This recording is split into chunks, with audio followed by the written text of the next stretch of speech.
তার ছেলেকে সকালবেলা ঘুম থেকে ওঠেনি ছেলে, তখন ফোন করে বলছে, বাবু ঘুম থেকে ওঠ, স্কুলে যেতে হবে।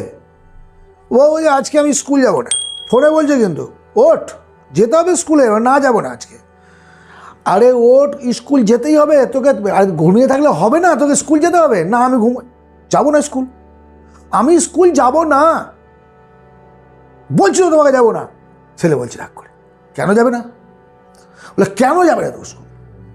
অনেক কারণ আছে, অনেক কারণ আছে। ওই স্কুলে 100 জন শিক্ষক আছেন, তারা কেউ আমাকে পছন্দ করে না। ওই স্কুলে প্রায় 1000 ছাত্রছাত্রী আছে, যারা কেউ আমাকে ভালোবাসে না। সুতরাং কোন ইন্টারেস্টে আমি স্কুল যাব? কেন স্কুল যাব তুমি আমাকে বলতে পারো মা? তার মা হেসে ওই ফোনের মধ্যেই বলল, বেটা তুমি স্কুল যাবে, তোমাকে যেতে হবে, কারণ আমি তোমাকে দুটো কারণ দেখাচ্ছি। এই দুটো কারণ এনাফ তোমার স্কুল যাওয়ার জন্য। প্রথম কারণ হচ্ছে তোমার বয়স 40 বছর, এখন আর ঘুমিয়ে থাকার সময় তোমার নেই। দ্বিতীয় কারণ, তুমি ওই স্কুলের প্রিন্সিপাল।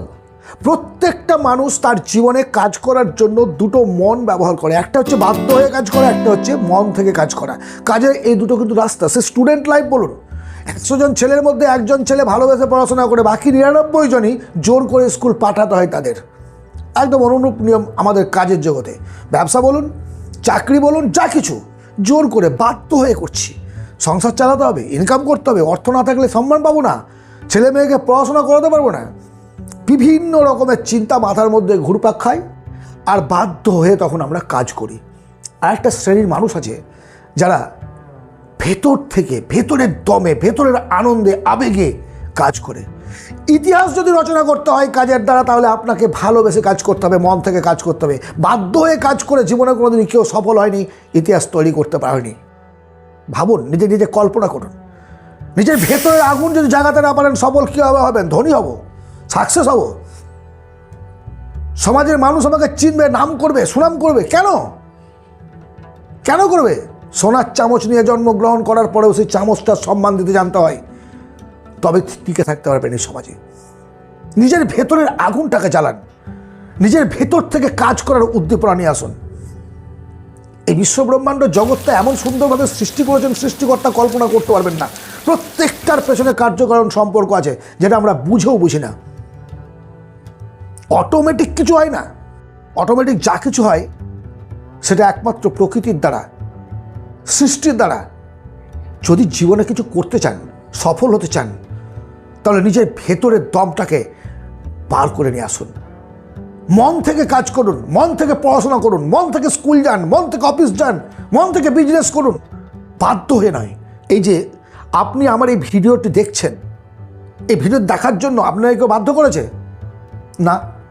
আপনার ভেতরের একটা আবেগ, ভেতরের একটা ইচ্ছা শক্তি আছে যে আমি জীবনে কিছু করব। আর তার জন্য যতগুলো রাস্তার সন্ধান করার দরকার আপনি করছেন, বিভিন্ন বই পড়ছেন, বিভিন্ন মোটিভেশন সিনেমা দেখছেন। এটাই হচ্ছে জীবনের সবচেয়ে বড় কাঙ্ক্ষিত একটা জিনিস, যে বাধ্য নয়, ভালোবেসে শুধুমাত্র নিজের অন্তরের কথা শুনে যা কিছু করব সেটাই যেন জীবনে প্রতিষ্ঠিত হয়। হবেও, হতে বাধ্য। বললাম তো, ইতিহাস রচনা করতে গেলে বাধ্য হয়ে কাজ করলে হবে না। যারা ভালোবেসে কাজ করে তার কাছে দুর্গম গিরিটাও সস্তা মনে হয়। সঠিক রাস্তা চয়ন করুন। যখন আপনি কাজ করবেন না, তখন আপনাকে একটা রাস্তা দিয়ে যেতে হবে। সফল হতে গেলে সাফল্যের রাস্তা পছন্দ করতে হবে। এবার রাস্তা পছন্দ করলেন, রাস্তা পছন্দ করলেই কি যথেষ্ট আপনি সফল হবেন মনে করেন? তাই নো। কি করতে হবে?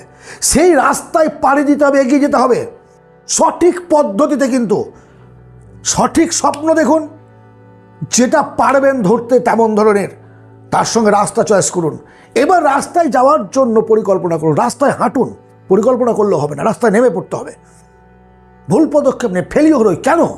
কারণ আপনি সমুদ্র পাড়ি দেবেন আর 2 কোটি, 4 কোটি, 5 কোটি টাকার দামের 4 চাকা কিনেছেন।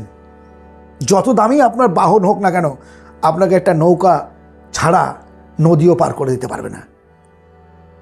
সো মাধ্যমটাকে আপনাকে দেখতে হবে, আর মাধ্যম দেখার জন্যই আপনাকে নলেজ সংগ্রহ করতে হবে, স্কিল বাড়াতে হবে। সাফল্য এমনি আসবে না। যারা সফল মানুষ তারা এমনি এমনি রাতারাতি সফল হয়ে যায়নি। আপনি সাফল্যের পর একটা মানুষকে দেখছেন। রবীন্দ্রনাথ ঠাকুরকে চেনেন? কজন চেনেন তার ইয়ং বয়সের ছেলে? আছে, সে দাড়িওয়ালা রবীন্দ্রনাথ ঠাকুর দেখতে পাচ্ছেন।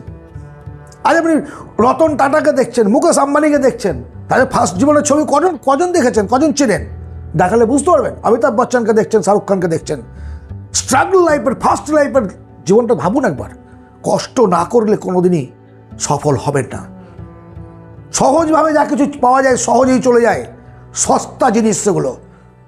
দামি কিছু পেতে হলে ঘাম ঝরাতে হবে, ঘাম, তবেই হবে। আচ্ছা বলুন তো, আজ এই মুহূর্তে বসে যারা আমার ভিডিও দেখছেন তারা কতজন সাইকেল চালাতে জানেন? কতজন বাইক চালাতে জানেন? কতজন গাড়ি চালাতে জানেন? প্লেন চালাতে জানেন?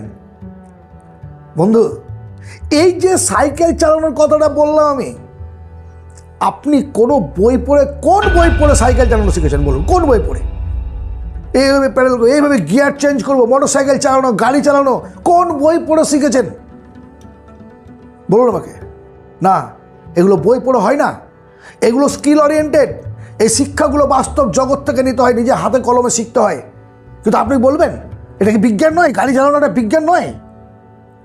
অবশ্যই বিজ্ঞান। তাহলে সায়েন্সটাও কিন্তু শুধু বই পড়ে হচ্ছে না। বই পড়ে জীবনে যদি সফল হওয়া যেত, সবাই সফল হতো। সবাই একটা করে বই কিন্তু পড়তো, সফল হয়ে যেত। B practical. সবসময় মাথার মধ্যে থিওরিটাকে গজগজ করে ভরে নিয়ে গিয়ে বকবক করলে হবে না। জীবনে যদি দাঁড়াতে চান, জীবনে যদি কিছু করতে চান, সে স্টুডেন্ট লাইফ হোক, সার্ভিস লাইফ হোক, অন্তরাত্মা থেকে বেরিয়ে আসা জেদ এবং অহংকারকে নিয়ে রাস্তায় নেমে পড়ুন। আপনাকে থামাবে এমন সাধ্য কোনো বাপের নেই, কারো ক্ষমতা নেই যে আপনার পথে বাধার সৃষ্টি করতে পারে। আশা করি আজকের এই সংক্ষিপ্ত ভিডিওর দ্বারা আমি আপনাকে বোঝাতে পেরেছি যে জীবনে কাজ করার জন্য কী ধরনের কাজ আপনাকে করতে হবে। বাধ্য হয়ে নয়, ভালোবেসে মন থেকে আপনাকে কাজ করতে হবে। এমনভাবে মনোযোগের সঙ্গে কাজ করুন যেন পাশে ঢাকঢোল বাজলেও আপনার ভেতরে কোনো বিক্ষিপ্ততা না আসে, আপনার একাগ্রতা যাতে নষ্ট না হয়। নিজেকে সেইভাবে ঢেলে দিন। দৃষ্টি থাকবে সেই কাজের প্রতি, দৃষ্টি থাকবে আপনার সামনের লক্ষ্যের প্রতি, অন্যদিকে নয়। আজকের এই আলোচনা যদি ভালো লাগে বন্ধুবান্ধবদের মধ্যে শেয়ার করবেন, একটা লাইক, সাবস্ক্রাইব করবেন, সঙ্গে থাকবেন, আনন্দে থাকবেন, ভালো থাকবেন।